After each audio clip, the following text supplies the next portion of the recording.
welcome to Solve This Murder. I'm your detective, Dani. And I'm your crime scene criminal and witnesses, Bill. This is part 2 of the Furtive Fiend. In part 1, I found a body with mysterious slash marks at the Honourable Brotherhood of Merchants and Tradesmen.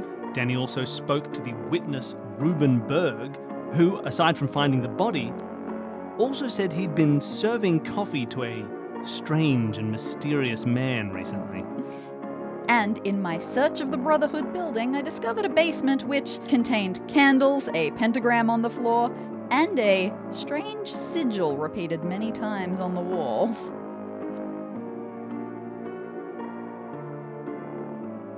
So, Dani, mysteries abound.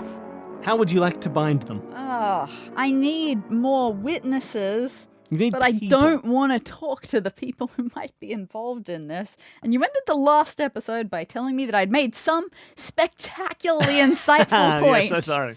about the building itself and how I should investigate that further. So we'll get to that, I suppose. But I think with little to go on so far, it might be a good idea to follow up on the victim. Everything starts with the victim. Everything starts with everything ends for the victim. Ouch.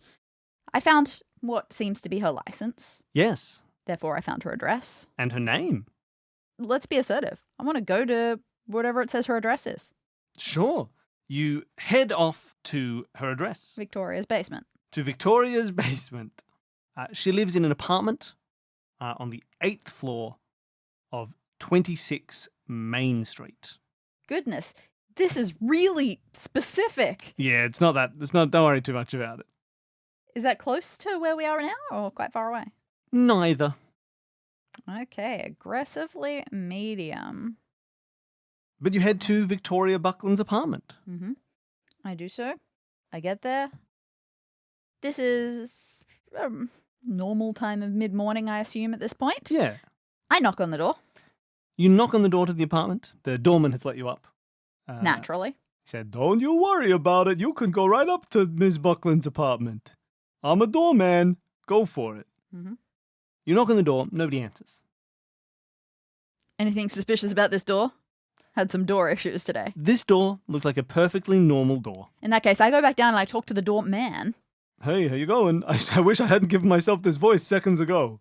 But I have." Now, you know Victoria Buckland? "Oh, Miss Buckland, of course." Miss Buckland. Does she live alone? "Yes, Miss Buckland lives alone." Okay, yeah. What can you tell me about her? What sort of person is she? What do you know anything about her life? What she does? Anything like that? "Oh, Miss Buckland, she's a bigwig. She's important." That right? "I think she has her own business downtown or uptown." Oh, fancy. So I assume she owns her apartment then? "Oh, of course." Excellent. Oh boy, I should have planned further to this. I don't want this to turn into like a house episode. I don't think I should be breaking into her apartment at this stage. Feels a bit early for that. You're at least working with people who can let you in. I'm sure it is a perfectly reasonable thing to go and visit the victim's apartment. Do you think this is acceptable? Perfectly Break-in acceptable. stage? Yep, 100%. Kick the door down. All right, look. Let the courts figure it out. Hey, Rafferty. That's my name. It must be. Look, I know how things work in places like this. Sure. The people here like you. You've been here a while. They trust you. People really love me. You've got their spare keys, don't you? Now, I would never betray the trust of someone who lives here in this building. I'm not asking you to. I'm just suggesting that, you know what, maybe you haven't had enough potassium today. You're feeling a little bit clumsy. Your hands are I would very much appreciate it if you just went and kicked the door down. Keep my hands clean. Really? I would, in fact, yes. Fine. Okay, we'll do this the messy way. It's going to be more expensive for someone. Not me. I Ralphie thought doesn't pay that the I bills. would spare the victim's family a little bit of pain by opening their door. Oh, look, I don't know much about the victim's family.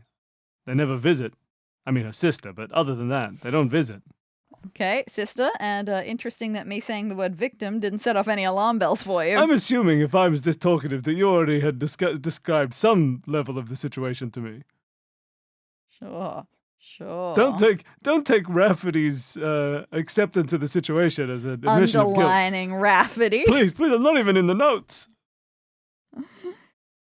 Okay, fine. Someone on the force is a human battering ram. I'll call them and get them to come in and get me into that place. Cool.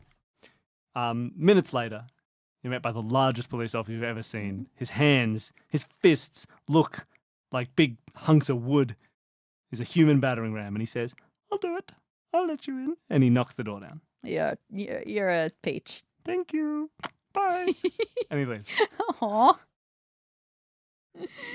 Ah, Larry's my favorite. "That's not my name.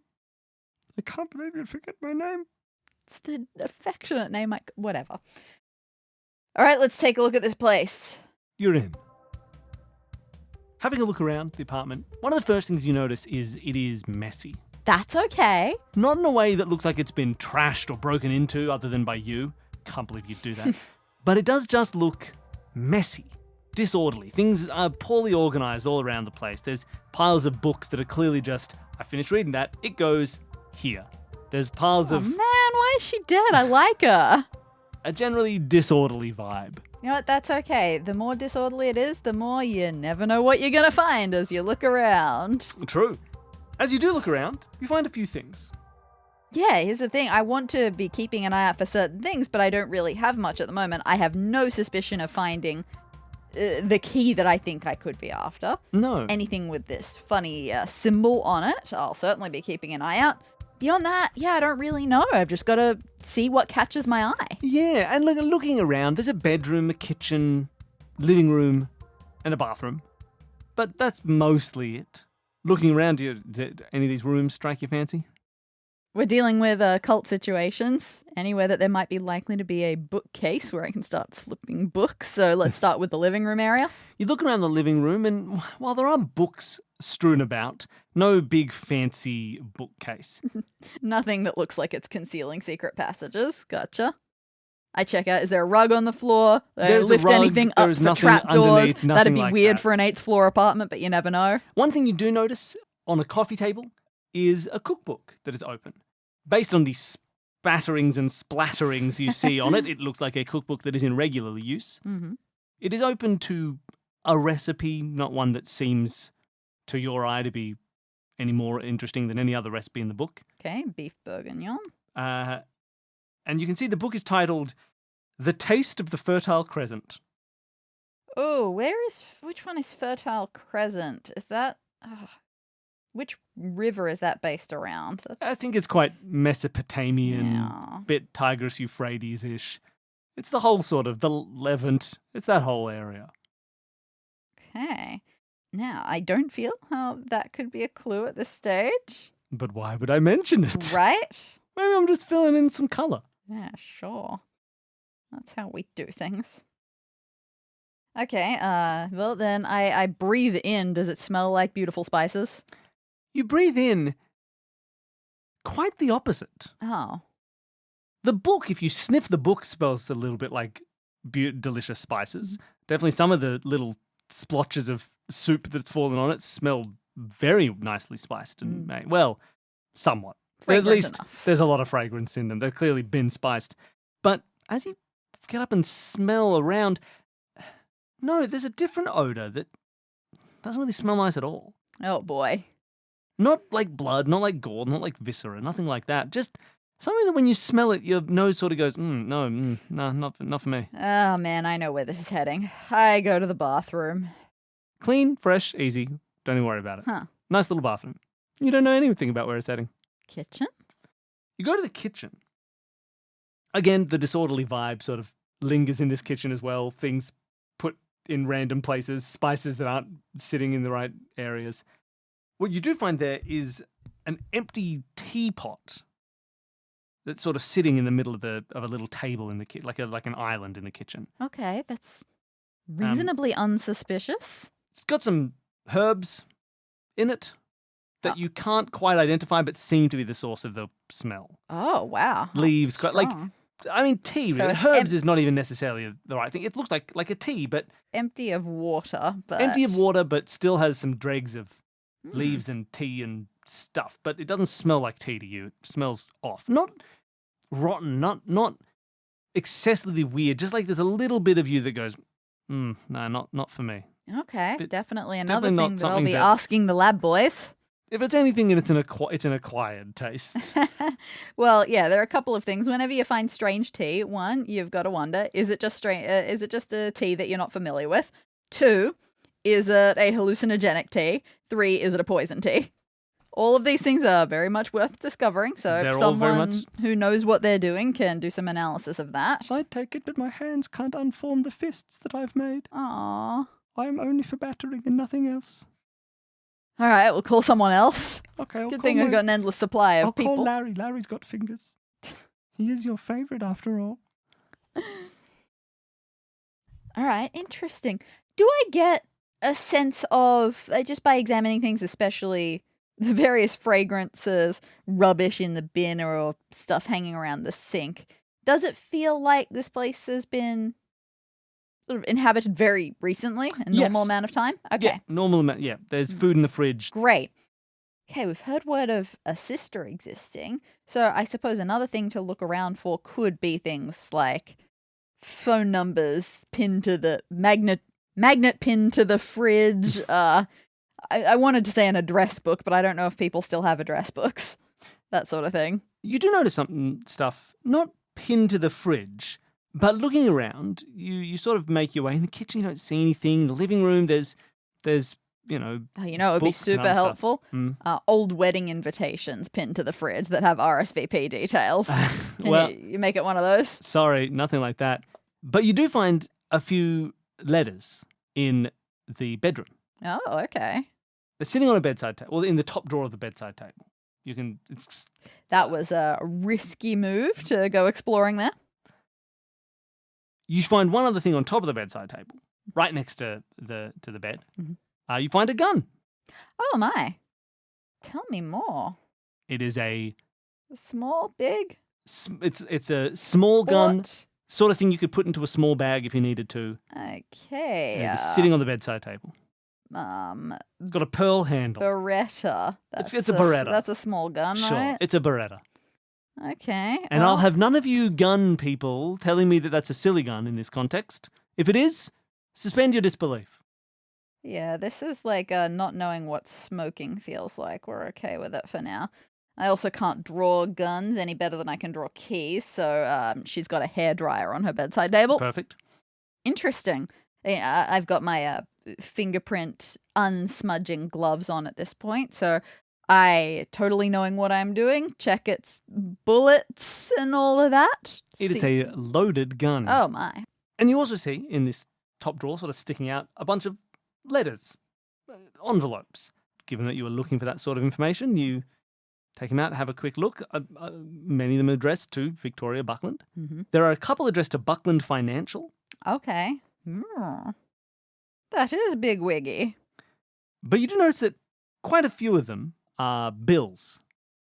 Water bills, council payments, tax bills. Looking at them, some of them seem overdue notices. Ooh, okay. Recent? Yeah, recent. In fact, more recent ones. This doesn't look like a long-term habit. This looks like they're all from the last couple of months. That's very interesting. Okay. You also see that a couple of them are invoices that need to be paid by Buckland Financial. Mm-hmm. That again are second notice for payment sort of invoices. Great. This is an excellent thing to follow up on. And that's everything. One last quick scour, just touching things, pulling things, looking for secret doors, shrines. You look for some Scooby-Doo nonsense and you find none. No problem. I head back down and one last chat with Rafferty. You mentioned that Victoria had a sister who comes to visit. Any word on that? Oh, yeah. Well, I suppose he had a silly voice. Oh, Nicole. That was her. Nicole is the sister's name. I couldn't really tell you anything about her other than that she's called Nicole. I don't think this was his voice, but it's something similar. No problemo. Well, maybe I'll see if I can find her. She visit often? Oh, every few weeks. That's okay. So many things to follow up on. So I know, there's threads and lines everywhere. now, what's going to be the more exciting thread to follow for this episode? Because that's, we've got listeners. We've got to try to account for these things. So which sounds more exciting? trying to figure out the financial status of Buckland Financial, or searching up the ownership records of the Brotherhood building. Riveting stuff. So much paperwork. There's more. You don't know what that sigil means. That's a good point. I could also Google stuff. Maybe there's a point to just sit in the car for a moment, open up the phone, do some Googling. So, first up, Buckland Financial. You search for Buckland Financial, you find that it is a financial advisory investment firm that is local. It is here in the city. It's got an office on the 8th floor of 26 Grant Street. That's weird. What do you mean? What? Oh, no, I do need to write down these addresses. What's that? What? I don't know. It's just got an office on the 8th floor of 26 Grant Street. All right, listeners, is this weird or is it fake? One of those two things has got to be true. Oh my God. What's so weird about it? It's just the 8th floor of 26 Grant Street. Oh, this is a mess. I don't know what to do with two separate places being on the 8th floor of a 26-something street at this stage. This is curious. Maybe it's a coincidence. Yeah, I'm sure. I'm sure it is. But yeah, it's a financial firm, and you look, you can find out about Grant it. It's Street somewhere in Mesopotamia? No, it's just local. It's just a few blocks away. On the about page, does it just started recently? Is Victoria Buckland a founder? Does it have that sort of info on its page? You have a look. It's I wouldn't say recently. Last couple, it's been around for somewhere between 5 and 10 years. It seems Good for her. They don't have it established whenever, but it's there. You see, Victoria is listed as the owner and the Buckland of Buckland Financial. Okay, so she didn't inherit it? No, it doesn't. Well, at least if she did, that's been scrubbed off the website. But it does seem like a small company. The staff, basically, it has, our team sort of thing has Victoria, has her assistant, and has a couple other people who look like contractors. But really, it's mostly on these two people. It seems mostly like a two-person operation. Wow, that is small, but excellent. Assistants know even more than sisters. Do they have? I do want to go. I want to talk to this assistant straight away. But I'm going to temper myself. That's Buckland Financial. Oh yeah, I'm very excited about that. I'm going to underline the word assistant, going straight for it. I can give you their name. It's probably on the website. Amazing. There's probably a picture of them as well. No, we can wait. Would you like their name? Not yet. Okay. You can wait till you get there. Yeah. Let's Google this Honourable Brotherhood of Merchants and Tradesmen. You try and find stuff out about the Honourable Brotherhood of Merchants and Tradesmen. You find there are some old articles that reference their existence from, the 1840s, Goodness. Newspaper stuff. You find people writing about them in terms of the history of the city. They, for example, funded the construction of one of the major bridges in town. Looking further in, it appears that the whole organisation was disbanded in the 1910s. Right. It seems like this is just a heritage building, so no one's going to tear it down. Yes, although you find some references to a Brotherhood of Prosperity. That's different. It looks like someone who you find listed as a member of the Honourable Brotherhood of Merchants and Tradesmen in an article in 1908-ish. That same person is referenced as being a member of the Brotherhood of Prosperity in 1915. You can't find many other references to them. Maybe if you spent more time digging deeper, or you might, but that's the last easily accessible reference to that sort of brotherhood that you get. Interesting. The last thing I have to worry about is taking a photo of one of these pieces of paper with the sigil on it that I took off the wall, because I did take a couple. We know that. Yep. Taking a photo of it and seeing if I can image search it. Sure, you try and image search it, like a reverse image search. Your initial drawing from the notes on the wall, nothing pops up straight away. You don't get any, you kind of get no results. Okay, then I'm going to try to find out if there are any pages out there that are dedicated to interpreting guild symbols, that sort of thing. You try and look. You find some guild symbols of the symbol of the dock workers guild and the symbol of the grocers guild. My idea at this stage is either the picture is one holistic thing, Or it is made up of a couple of different elements, and by figuring out what those elements mean, maybe I'll learn something. When you look for the sort of guild symbols, you don't find... you do find some. There are classically some guilds that had specific symbology and things in their brand, I suppose. But they don't look anything like this. They're usually a very specific object, you know. The Scriptwriters Guild has a quill and a piece of paper, and true. The stonemasons, the Order of Venerable Stonemason has stone and masonry tools. Nothing that has this sort of abstract nature. You try a few different versions of. You draw your own version that's slightly, because these are hand drawn. Then maybe they're not personally showing up. And eventually, you do get a ping on a reverse image search. Take whatever ping I can get. You get the banner image for a web page where the symbol is sort of one of many lining the corners of a book in the background of a store's banner page. Wow.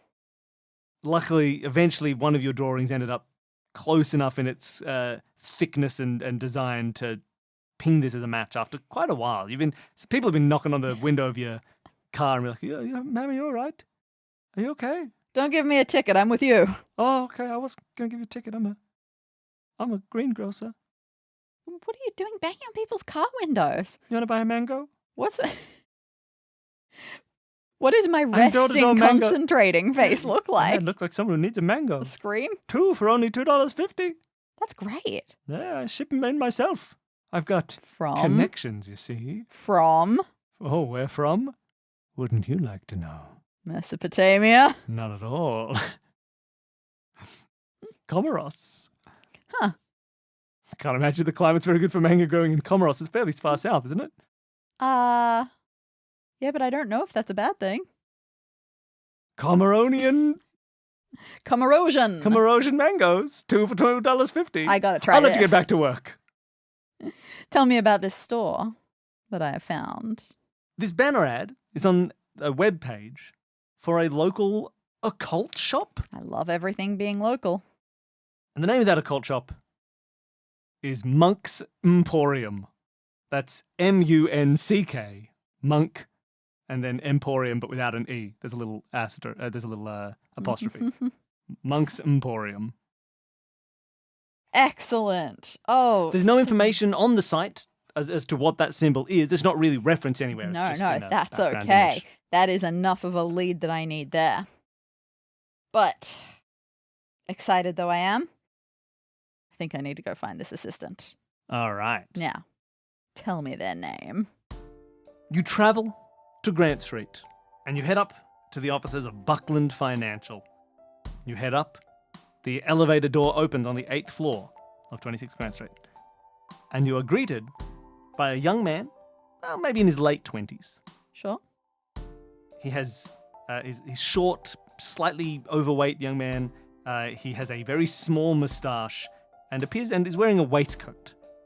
Okay. That man introduces himself as Hayden Flincham. My favorite person. And Hayden says, "Oh, hello. What business do you have here at Buckland Financial?" "I need to know everything there is to know about your boss." Said that rather suspiciously, but Victoria Buckland? She's the greatest boss in the world. Really? She's fantastic. A go-getter. She's a fine example to me in every element of my life. Oh, man. You seem like a man who enjoys some good, appropriate grammar, right? I suppose. Then I'm so sorry that I need to correct all the verbs in your previous sentence. Why? They need to change into the past tense. Oh my god, what do you mean? Yeah, when did you last see Victoria? I saw her yesterday morning. Unusual that she didn't come into work this morning? Well, yes, very, very unusual. She would never be late to work. Okay, this is all good information for me. Like I said, I'm going to need you to tell me everything that you know about her. I'm going to need you to tell me everything you know.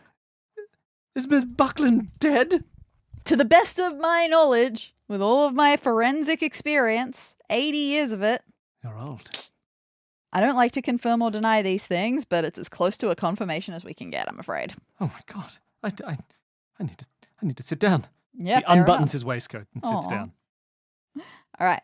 I sit down next to him, say, all right, you got to tell me about this woman. I don't know anything about her. We got to get started. I mean, Victoria's...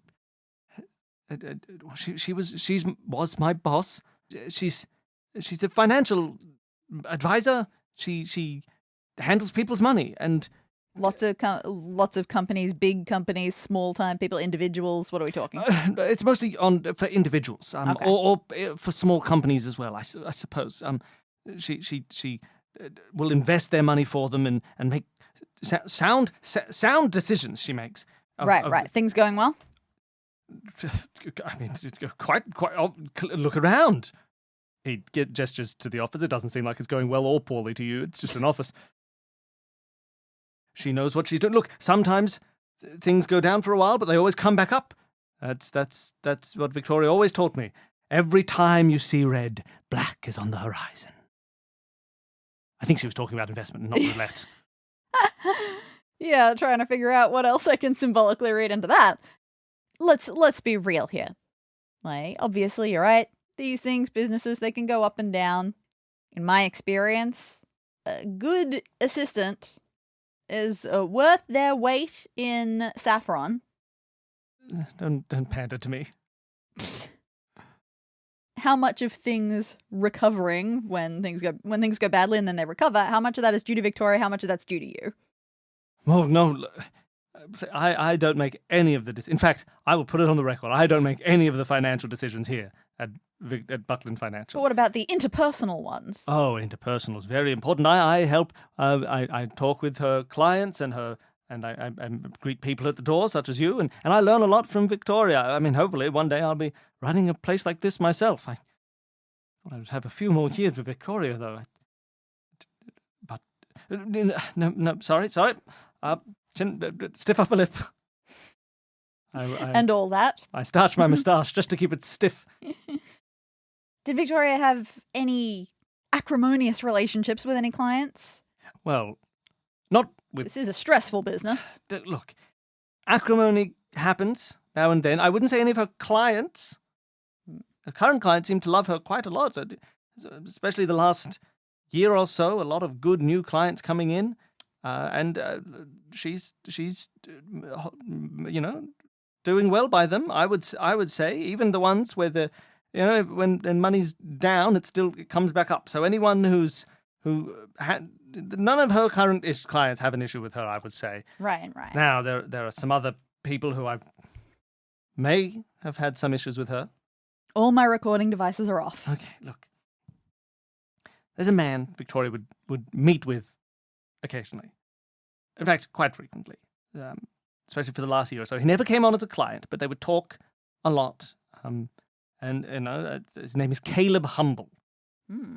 He's a businessman, and I don't like the way he talks to Victoria.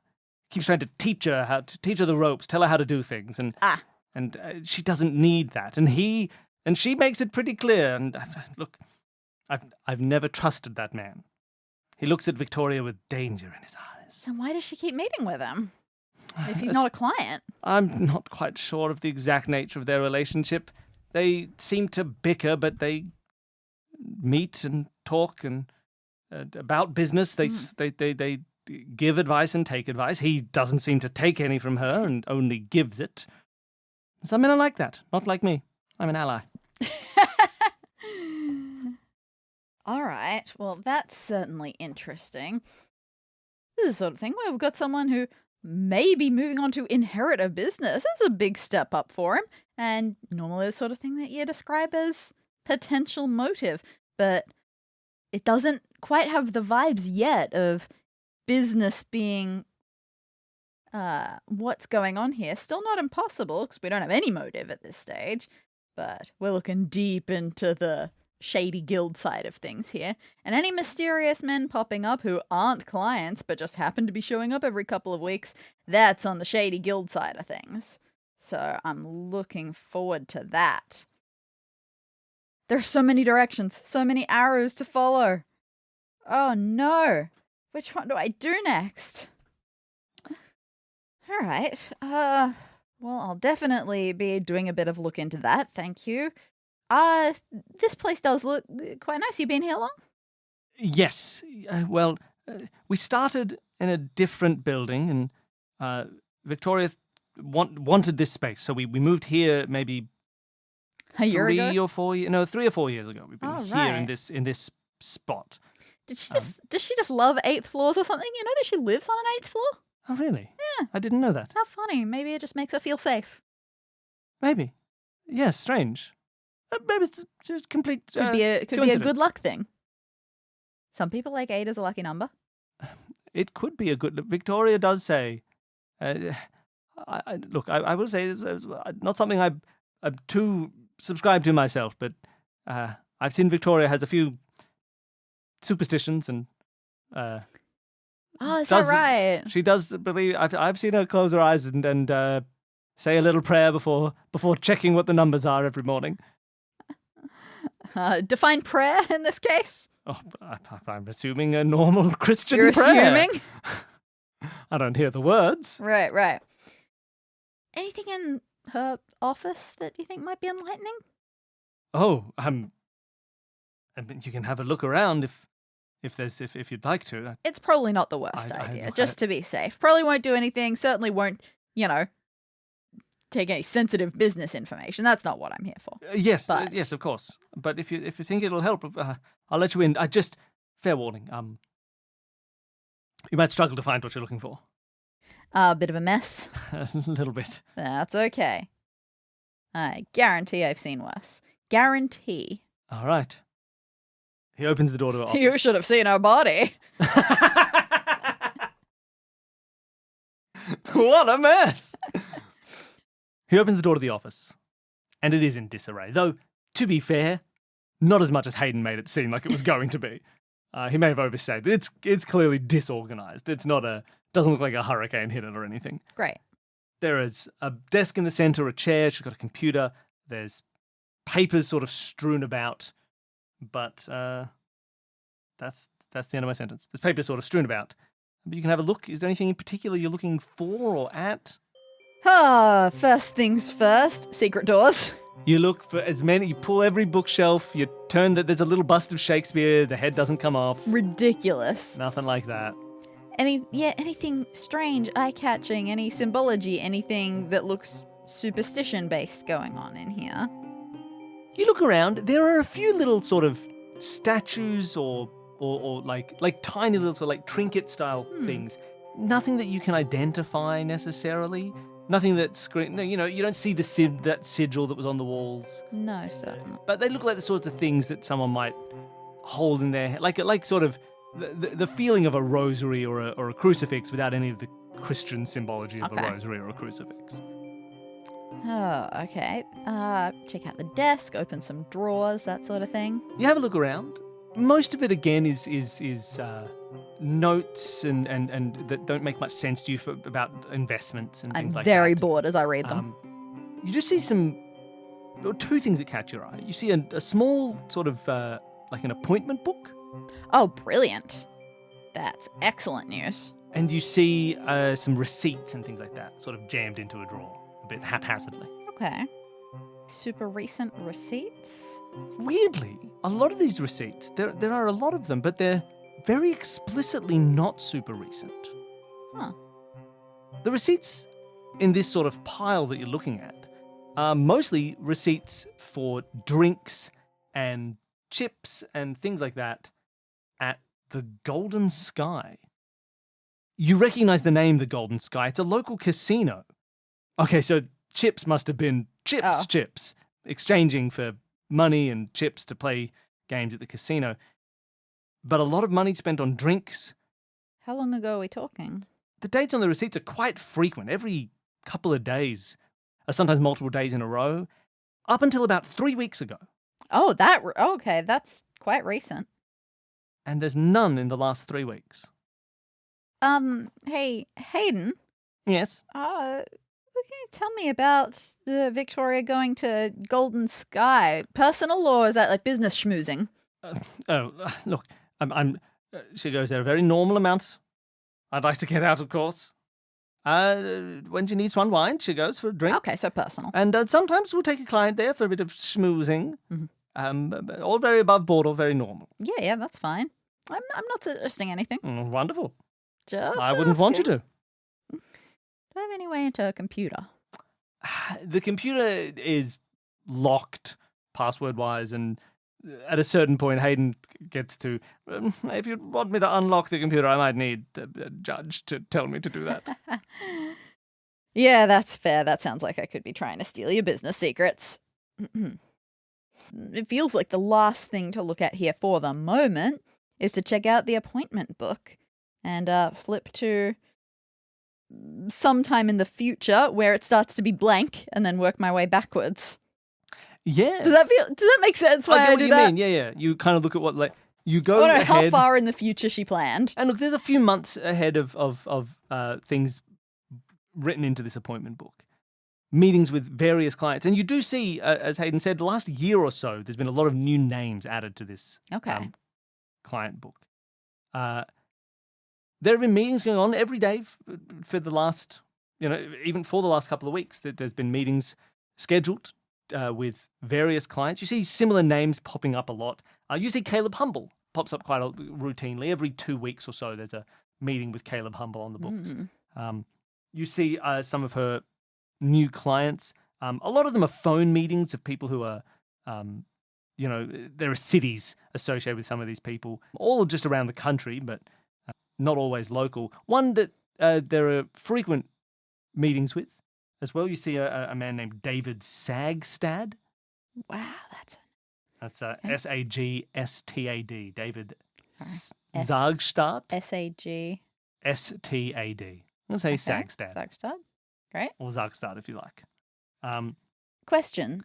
All of these that seem like they're new clients, all men? All men. Okay. Intriguing. There are some women on the books, but not ones who are part of this new grouping. Of course. You'd also find that some of them, in the last 3 weeks or so, start to just be sort of crossed out, just a line through them. Ooh. Okay. You try and see a pattern for which ones are crossed out, whether it's the same person every time, whether it's the same time, but they seem arbitrary, I suppose. But these are some of these new people? Some of the new people, but not in any kind of, particular people have been crossed out. Individual meetings sometimes get crossed out. You also notice that for the past, say, 6 months or so, there hasn't been a meeting scheduled before midday. Okay. I would say probably in the last 3 weeks, maybe 5 meetings have been cancelled. 5 or 6. Okay. Interesting. No particular time of day associated with those. They just, no pattern that I can notice. Not that you can notice yourself. Right. No. Interesting. That feels like something that I can just ask Hayden about as well. So, Hayden, some appointments have been cancelled lately. Is that something, do you know, were emergencies happening, or is that not something you're privy to? Look, lately, some of these meetings, Victoria has cancelled at the last minute. It really is last minute. She'll sort of start to leave. She'll be ready to go to the meeting, and then the elevator will go down and come back up, and she'll say, "Not today. Cancel the meeting. Call them. Tell them I cancel." I've asked her about it, and I couldn't get a straight answer from her. She seemed worried. In fact, wait, hold. This. It's reminded me. She once asked me on one of these days when she'd come back. Before she left the evening, she'd cancelled. Was it on? I think it was 13 days ago. Is that right in the book? Yes, there was a cancelled meeting on that day. Yep, right. She had come up by the end of the day. She asked me to go downstairs and have a look to see if I could see, what did she say? A man in a dark coat and a hat. You know what's so frustrating? What? I was going to ask you that, and I would have seemed so cool. Well, I'm so sorry. If you'd like to, I could read. No, people will believe me. I found it. I couldn't see anybody, but do you think this could be connected to her death? I'm not gonna say no, my friend. Thank you for listening to Solve This Murder. To submit your own guesses for whodunit, send an email to solvethismurderpod@gmail.com. We read every theory we're sent and award the greatest sleuth with a place on our wall of detectives. To support the show, you can sign up for our Patreon and receive weekly bonus episodes, monthly videos, and full access to all parts of new Solve This Murder mysteries on day one. Thanks to all our patrons for supporting us. Thanks to Advanced Sagebrush and Shootouts for our theme music. And thanks again to all of you for listening.